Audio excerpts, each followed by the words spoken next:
सुबकुतगीन कहते हैं मैं शिकार का शौकीन था, लेकिन जरूरत के लिए शिकार करता था। हफ्ते में शिकार मार के लाता था, फिर पूरा हफ्ता हमारे घर वाले उसी को खाया करते थे। फरमाते हैं कि मैं तनख्वाह थोड़ी लेता था अपने आका से, महमूद गजनवी के वालिद सुबकुतगीन, कि मैं भाई हफ्ते में एक दिन शिकार करने जाऊंगा। कहते एक दिन मैं जंगल में शिकार करने गया तो कुछ जानवर कम नजर आए। सुबह से लेकर मैं घूमने लगा, असर का वक्त हो गया, कोई शिकार ना मिला। अब मेरे दिल के अंदर यह डर था कि अगर मगरिब मुझे यहीं हो गई तो मुझे कोई दरिंदा कोई जानवर परेशान करेगा। इसी परेशानी के आलम में मैं दाएं बाएं देख रहा था कि हरनी का एक बच्चा मुझे नजर आया।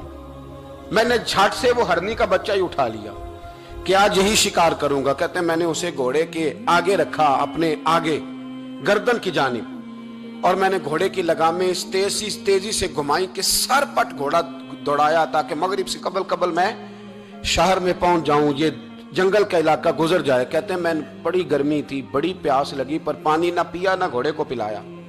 सर पट दौड़ाया इस डर से कि कहीं ऐसा ना हो कि मैं जंगल में मुझे शाम हो जाए। कहते हैं जब मैं शहर से बाहर पहुंच गया तो मगरिब का वक्त भी शुरू हो गया।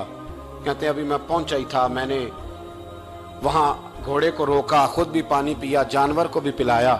कहते हैं जरा मैंने आंख उठा के देखा तो जिस हरनी का मैं बच्चा लाया था वो भी दौड़ती हुई मेरे पीछे आ गई। कहते हैं वो पीछे मेरे खड़ी है, पता नहीं कहां से बेचारी दौड़ी। मेरा तो घोड़ा था और मैंने तो सांस भी नहीं लिया। 1.5 घंटा 2 घंटे मैं भगाता लाया इस जल्दी में कि बाहर आना है। कहते हैं पलट के देखा तो उसकी सांस फूली हुई हरनी की और ललचाई नजरों से मुझे देख रही है। दिल के एक कोने से आवाज आई कि आज तो 2 शिकार हो गए। बच्चा तो पकड़ा ही, इसकी मां को भी काबू करता हूं ताकि डबल शिकार हाथ आएगा। कहते हैं फिर अंदर से मेरा दर्द बोला, अंदर से मेरा रहम बोला कि एक मां अपना बच्चा लेने आई है और इस तरह तो उसे तकलीफ नहीं दी जा सकती कि उसे ब्लैकमेल करके मां को भी रख लिया जाए। कहते हैं जब मैंने उस हरनी की तरफ देखा तो उसकी नजरों में सवाल था, उसकी नजरों के अंदर सवाल था, कुछ मांग रही थी। कहते मैंने उस बच्चे की पुश्त पर हाथ फेरा, फिर मैंने बच्चा छोड़ दिया। कहते उसने पहले बच्चे को बाजुओं में लिया, फिर अपनी जुबान से अपना बच्चा चाटने लगी। कहते हैं फिर वो जब जंगल की तरफ जाने लगी तो एक दफा उसने मेरी तरफ देखा, दूसरी दफा उसने आसमान की तरफ देखा। जिंदगी में मुझे इतना सुकून कभी नहीं आया था जितना आज आया। कहते मैं घर गया, इशा की नमाज पढ़ी, बावुजू मैं बिस्तर पे लेट गया। लोगों मेरे नसीब देखो, मुझे मदीने वाले महबूब का दीदार नसीब हुआ।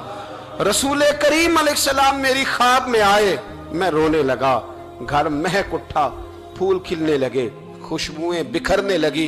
कहते हैं महबूब करीम तशरीफ लाए और क्या खूबसूरत जुमला है। महबूब फरमाने लगे ओ सुबकुतगीन, अगर तुझे बादशाह बना दिया जाए तो इंसानों के साथ भी इसी तरह रहम करेगा ना जिस तरह आज हरनी के साथ किया है। अगर तुझे बादशाह बनाया जाए तो रवैया यही रखेगा या बदल जाएगा। कहता मैं रो पड़ा, मैंने कहा यार सुल्ला मैं तो गुलाम बनने के भी काबिल नहीं, तो बादशाह कैसे बनूंगा। फरमाया तेरी आज की अदा बड़ी पसंद आई है, अर्श के मालिक ने तुझे बादशाह बनाने का फैसला कर लिया। तेरी ये अदा बड़ी भाई है, बड़ी पसंद आई। फरमाते एक हरनी के बच्चे पे रहम खाया था, रब करीम ने मुझे बादशाही अता फरमा दी।